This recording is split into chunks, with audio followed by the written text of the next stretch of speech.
For the safety of your smile, use Pepsodent twice a day. See your dentist twice a year.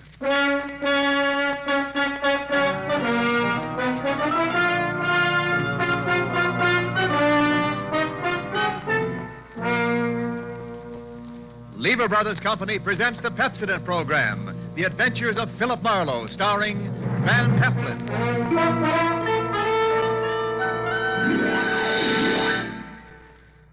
Philip Marlowe, the famous private detective of Murder My Sweet and The Lady in the Lake, created by Raymond Chandler, brought to you on the air by Pepsodent, and starring MGM's dynamic young actor, Van Heflin.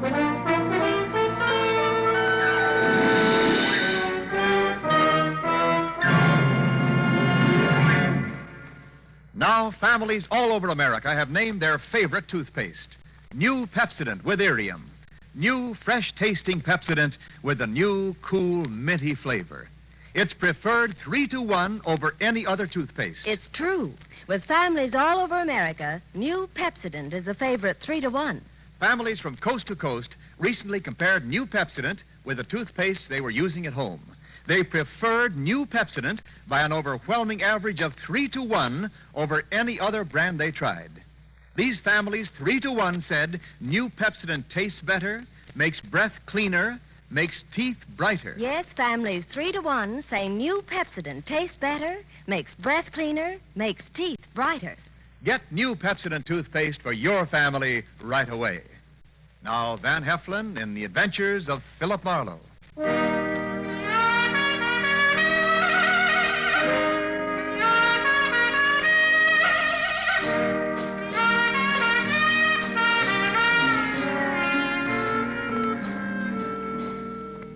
Hollywood after midnight is like any other city after midnight. Night moves in and the city becomes hushed and stealthy. The nightclubs close up one by one, but now and then the police whistle and the prowl car sirens serenade the sleeper. If you've got any cop in you at all, you get on edge and you have to get dressed and go out and walk it off to relax. Well, I was relaxing past the Swank Carlton Hotel on the Sunset Strip about 1 a.m. when all of a sudden, recess was over. Hey, Marlowe. Hmm? Is that you, Marlowe? It was George Millar, the quiet-spoken night clerk of the Carlton, hailing me from the doorway, probably to Mucha Melacrino. No, I was wrong. Hey, look, Marlowe. You're very busy right now? Why, Millar? If I may be as cagey as all that. We've got some trouble on the 8th floor. Where's Curly, your fearless house dick? Tonight, he has to have a hangover. What's the beef on floor 8? King Leopardi. Do you know him? King Leopardi? Oh, that's the sweetest trump this side of Gabriel. Is he tenting here tonight? He's in the corridor on the 8th floor, dressed in yellow pajamas and his trumpet. There's a girl with him, and they're putting on a jam session. Well, suppose the king rejects my diplomatic notes. Well, get rough, but only if you have to. Okay, thanks. But a guy with such an ear for music ought to listen to reason. All right, I'll be down 5 minutes more.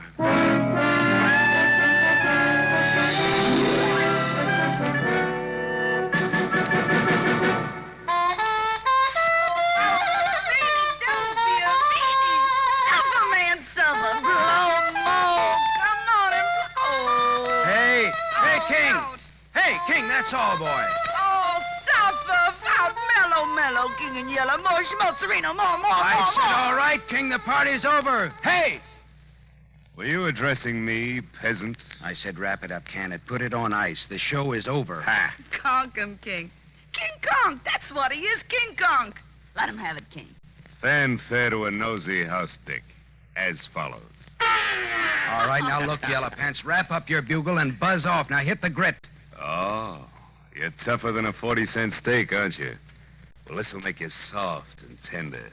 Here! Attaboy, King. Hit him again for me. All right, hit me with that trumpet, will you? Okay, King.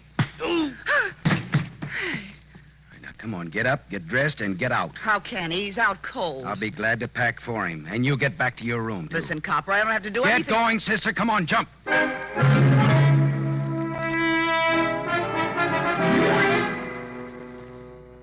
The door to room 815 was ajar. I went in and began tossing a lot of that yellow silk that the king liked so well into his suitcases. Something at the small desk stopped me. Tucked under the corner of the desk blotter was a note. It was assembled from words and letters cut out of newspapers and pasted on a telegraph blank. It said, 10 grand by Thursday night, Leopardi, or else. Her brother. I slipped the note in my pocket and went out in the corridor just as the king staggered past me into his room. I could get an infection from the dirty look he gave me as he slammed the door after him. The door 2 suites away opened a crack and then shut again very quickly. I went over and knocked. Beat it, copper. I want to talk to you. I don't want to hear from you. Okay, here I come, sister. Ready or not? I'll blow you down, so help me, I'll let you have it. Lay that pistol down, babe. Come on, Get out come before on. you pick up weight you didn't count on. And what would the little girl be doing with a .25 automatic, I wonder? A girl needs protection with insects like you around. Look, what's your name? Little Bo Peep. Okay, but what does little boy Blue with a horn mean to you? I admire his work. Do you know King Leopardi? No. Well, what are you doing in a place like this? I can tell you can't afford it. What's your angle? I won a soap contest. All right, baby. You want it that way? What are you going to do? I'm going to make a phone call. It won't cost you a nickel. Hello, desk. Millar, it's Marlowe. I'm calling for the lady in room 811. She's checking out.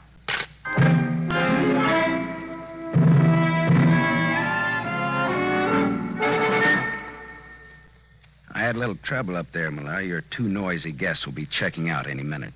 Okay? Oh, well, I hate for things to happen on my shift. Well, the king bopped me with his bugle, and the girl had a gun. Gee, nice people. Yeah, how come you put a floozy like that girl so close to the king? Well, I didn't. Another Quillen, thing. the day man did. Look, there was a receipt for rent to Miss Marilyn Delorme on the telephone table in her room. Well, that wasn't the name she gave Quillen. Apartment 211, Ridgeland Apartments, Cord Street, L.A. She lives right in town in a cheap neighborhood, but she checks in here at a price she can't afford and gives a phony name. Now, why? Why?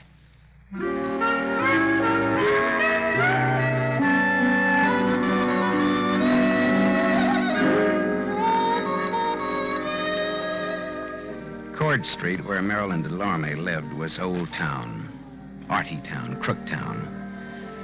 It was afternoon when I got off the cogwheel car that climbs the steep hill to where the Ridgeland Apartments sat on the top of Bunker Hill. I went up dim, dusty stairs to apartment 211, and I tapped on the door. There was no answer, so I tried the door. It was unlocked. The room inside was dim with stagnant gloom. Marilyn Delorme was in. I didn't talk to her, though. I didn't think she'd want to make much conversation with those blue bruises about her throat, where she'd been strangled. I got out of there fast, wiping off doorknobs like Uriah Heep polishing apples for his boss.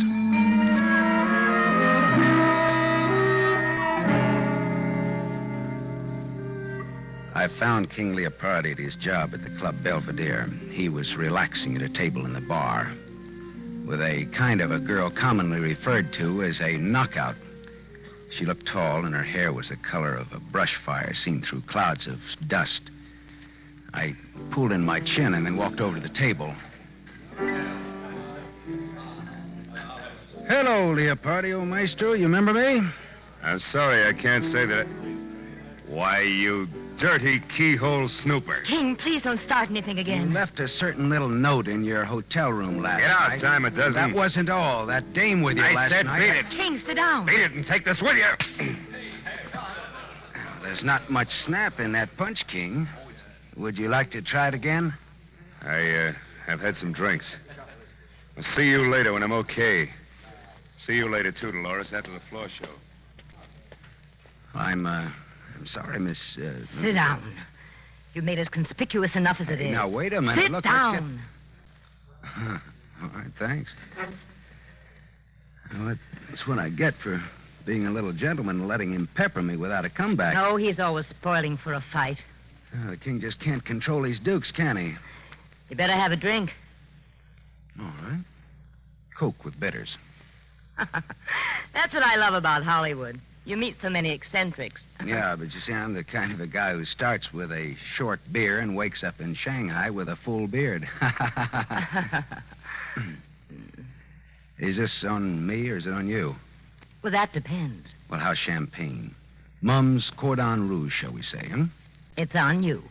It's on me. Coke with bitters. How did you get to know King Leopardi? Oh, I just happened to throw him out of his hotel last night. Oh, house detective, huh? No, filling in for a friend. Philip Marlowe, private investigator's the general tag. Oh. How did you happen to get to know the king? I once sang in his band, but not for long. Well, then, look, tell me, would it be hard for a woman to get to him? Only if he was surrounded by a wall of fire. If the woman had a gun? Why?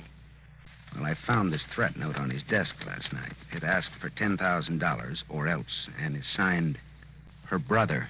Well? Well? Yes. A woman with a gun could get to him, and everybody would give her a great big hand. Mm-hmm. Well, I'll skip that Coke and bitters and say good day and thank you, Christabel. The name is Dolores. Oh, good afternoon, Miss Drury. Chiozza. Dolores Chiozza. Oh, Chiozza. Fare thee well, Miss Chiozza. Formal, aren't you? So long, Dolores. So long, Philip. If I hear of anything, I'll toss it your way.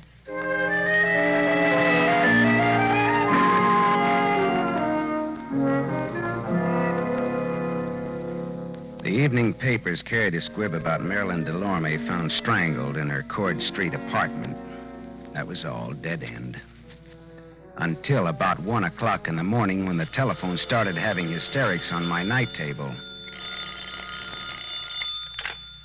Yeah. Philip, this is Dolores.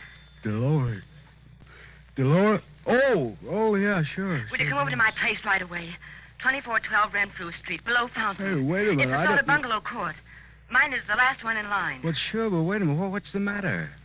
Dolores, look, what's the matter? King Leopardi is here, too. King Leopardi. He passed out in my den. It's absurd, isn't it? Yeah, that's absurd. And it'll cost you $20. All right, but hurry. Please hurry. All right, I'll be right over. Phone calls in the dead of night. I should have been a midwife.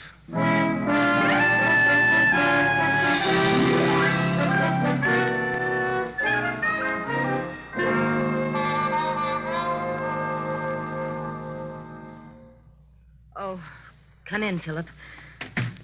I'm sorry I woke you at this hour. That's okay. I always get up around this time anyhow to take my bitters and answer phone calls. Where is he? May I have a cigarette? Sure. Thanks. Right.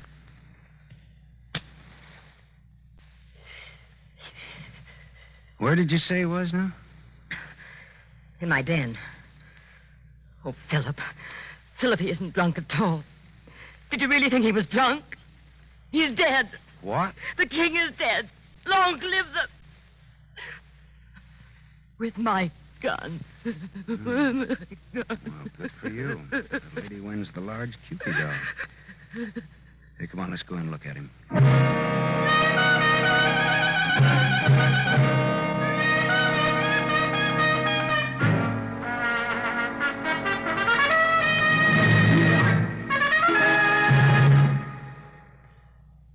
You are listening to The Adventures of Philip Marlowe, starring Van Heflin.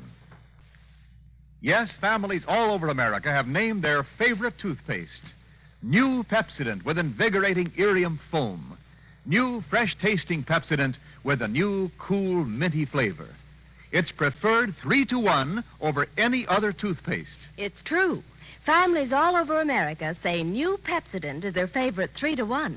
The Paul A. Thompson family, Summer Street, Stanford, Connecticut, preferred new Pepsodent on every single count.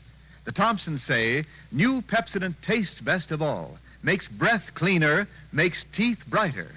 On all these counts, by an overwhelming average of 3-to-1, families prefer new Pepsodent over any other toothpaste they tried. It's a fact. Families 3-to-1 say new Pepsodent tastes better, makes breath cleaner, and makes teeth brighter. Remember, this is not just our opinion. It's the honest conviction of the Thompsons and other families who compared new Pepsodent with the toothpaste they were using at home. Get new Pepsodent, the only toothpaste containing irium. Get it for your family without delay.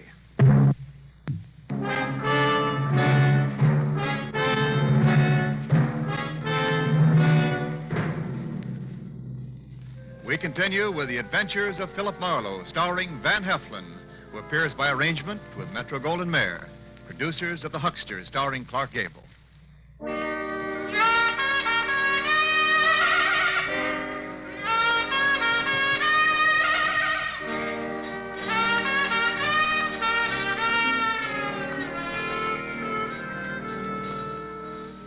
Dolores showed me to the den in the back of the house. Trumpet man King Leopardi was lying on the studio couch, large, smooth, and artificial looking even in death. A small Mauser automatic hung loosely in his right hand. There was a bullet hole in his golden yellow sport coat, right over his heart.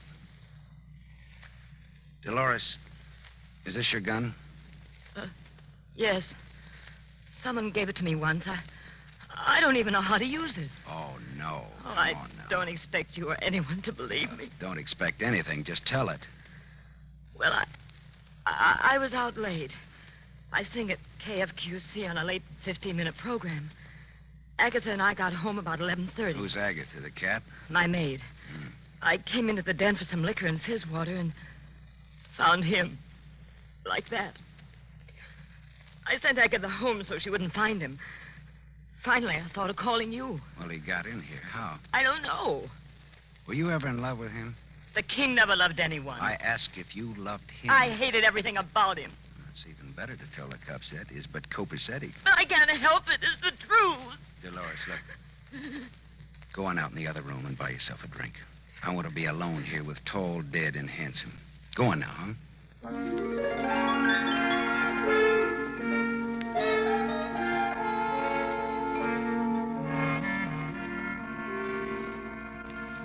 After Dolores had taken her white face out of that room, I could work better.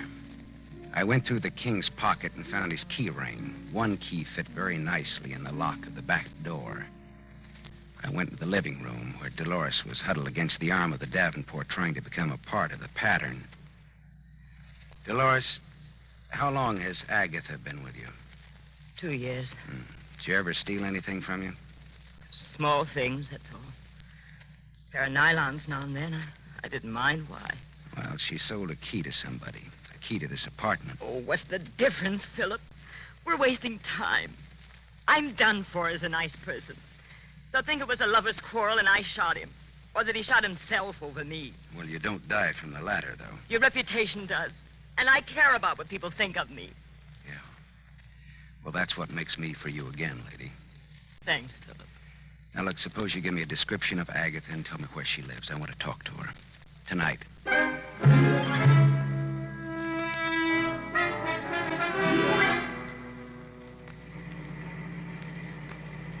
I drove down Brighton Avenue looking for the house Dolores had described to me. All at once, I slammed on my brakes.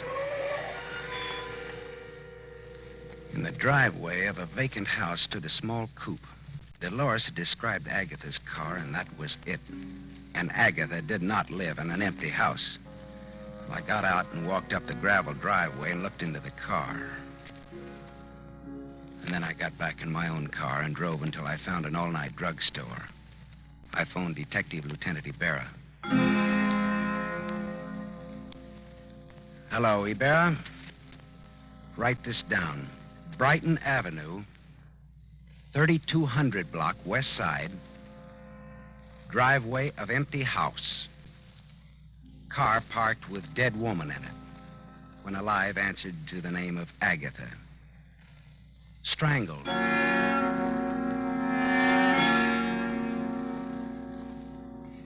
I went back to the Carlton Hotel where it all started the night before.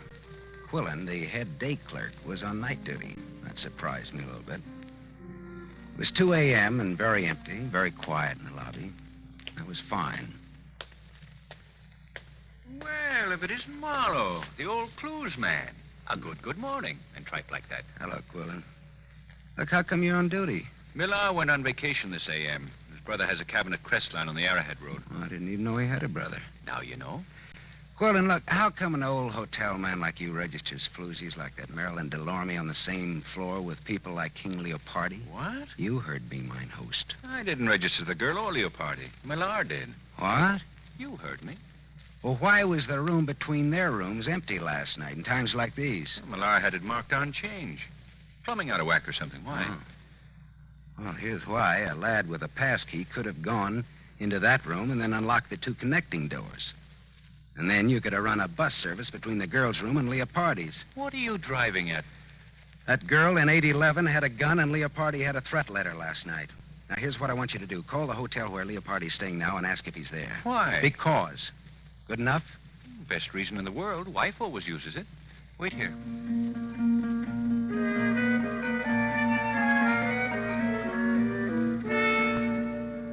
In about 3 minutes, Quillen came back and leaned on the counter again. Leopardi isn't there. I talked to a guy in his suite who was almost sober. He said Leopardi got a call about 11 from some girl. What girl? Well, he didn't know. But Leopardi went out preening himself. Okay, thanks, Quillen. Anything to do with that brawl you had with Leopardi here last night? No, all in the spirit of boyish mayhem. Oh. That 815 has a jinx on it, you know. Girl shot herself there 2 years ago. What? A girl shot herself there. Yeah, you said that, but what girl? I don't know what her real name was. Look here, Quillen. I want to see your hotel files of that day 2 years ago and all the newspaper clippings about it. Come on. All right. Let go of my arm, physical culture. I'll get the keys to the record room.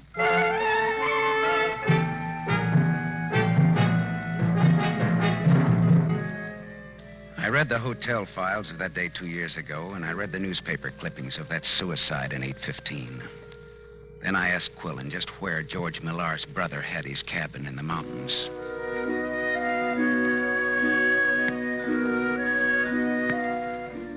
It was just getting light when I pulled up at the cabin, high against a growth of dagger pine and cedar.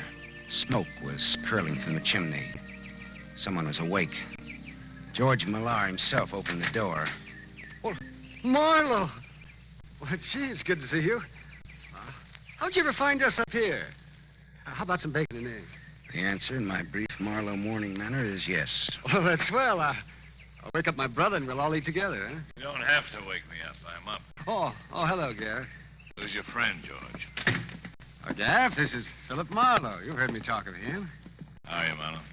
Gaff Tally. That the name? Yeah, my brother. That's his fighting name. He used to be a heavyweight boxer. Fighter. Boxers dance. Fighters fight. Let's get coffee started, huh? Marlowe's hungry. Yeah, say, I've had a busy night. King Leopardi's been bumped off. Bumped off? Lowbrow killed. Vernacular for murder. The king is dead, though. Where? How did? In a girl's apartment. Nice girl, too. The old suicide gag. But it could ruin the girl. Oh, gee, that's lousy. Yeah, but it won't work. It was murder. What makes you think it was murder? Well, Gaff, the way I cased the job, the kill was supposed to have been pulled in his room 815 at the Carlton Hotel night before last. Is that a fact now? Yeah. I spoiled it by giving the king the merry heave-ho before the girl in 811 could get to him. Didn't I, George? I guess you did, Marlowe. Yeah. Of course, it would have been poetic justice if King Leopardi had been killed in the same room where a girl committed suicide 2 years ago, registered as Mary Smith. Usual name, Eve Tally. Did you hear that, Gaff Tally? Eve Tally. I heard it, Marlowe. So he had a sister named Eve, shot herself in 815 at the Carlton. So what?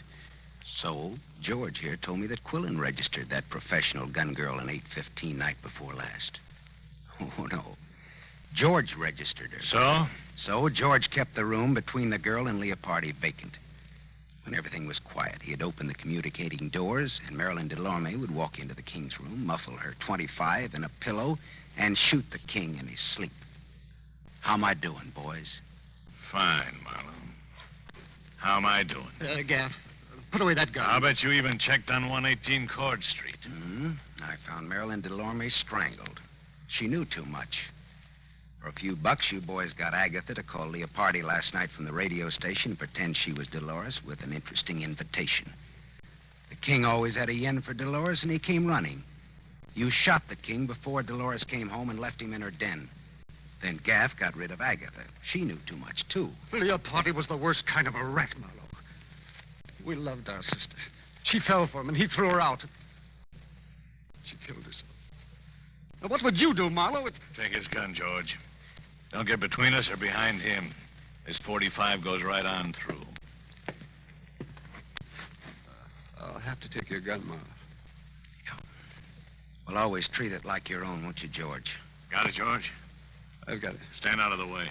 Does it have to be this way, Gaff? Yeah, it has to be this way. Sure, George and Gaff, the avengers of innocent girlhood in their righteous indignation. Shut up, Marlowe. Lynch mobs, tar and feather merchants, and other laws unto themselves take notice. George and Gaff, they wrote the book. Say your prayers, Big Mouth. Hey, Gaff, there's been enough killing. Get out of No, the way. Gaff, I won't. I swear I'll let you have No, it, too. Gaff! I'm warning you. Goodbye, Gaff.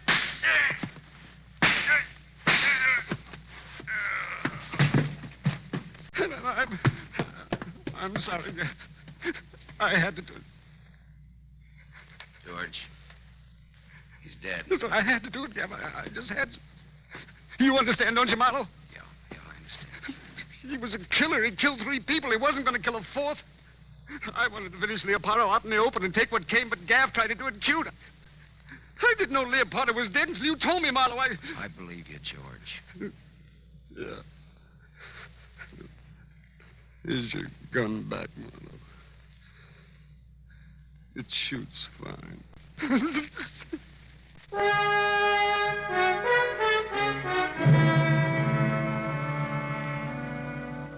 I put in a big pitch for George at headquarters. After all, he hadn't killed anybody except Gaff, and that was in self-defense and in defense of an unofficial copper named Marlowe. He won't get off scot-free, but he won't inhale cyanide either at the taxpayer's expense. After I talked to Ibarra at headquarters, I telephoned Dolores Quiosa. I didn't give her the sordid details, but just told her not to worry, that she was in the clear. Philip. Oh, thank you, Philip. I'm so relieved. I'm so grateful. I'm so thirsty. Well, come on over then. Hey, wait a minute. Now, is this fiesta on you or is it on me? Why? Well, I mean, do I drink Coke and bitters or Cordon Rouge? It's on me. All right, then champagne it is, baby. But look, let me bring the glasses, huh?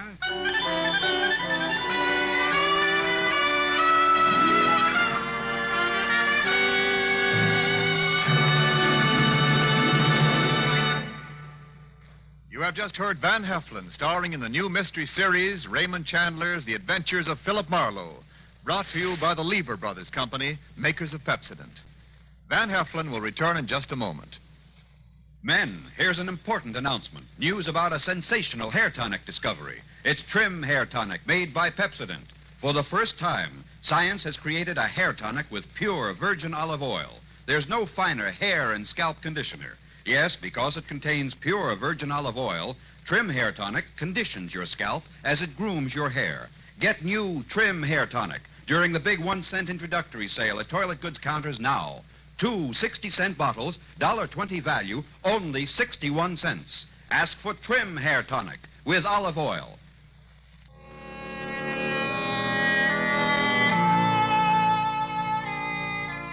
Now, concerning next week's show, here's our star, Van Heflin.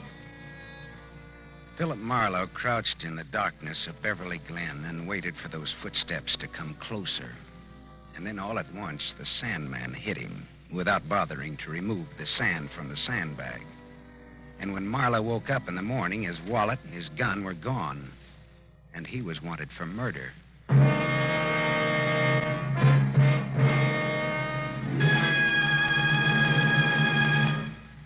Tonight's story was adapted by Milton Geiger from The King in Yellow by Raymond Chandler, creator of Philip Marlowe, the screen's most famous private detective. The original music was composed and conducted by Lynn Murray. This is Wendell Niles inviting you to listen again next week at the same time to another exciting mystery on the adventures of Philip Marlowe, starring Van Heflin with a distinguished cast. This is NBC, the National Broadcasting Company.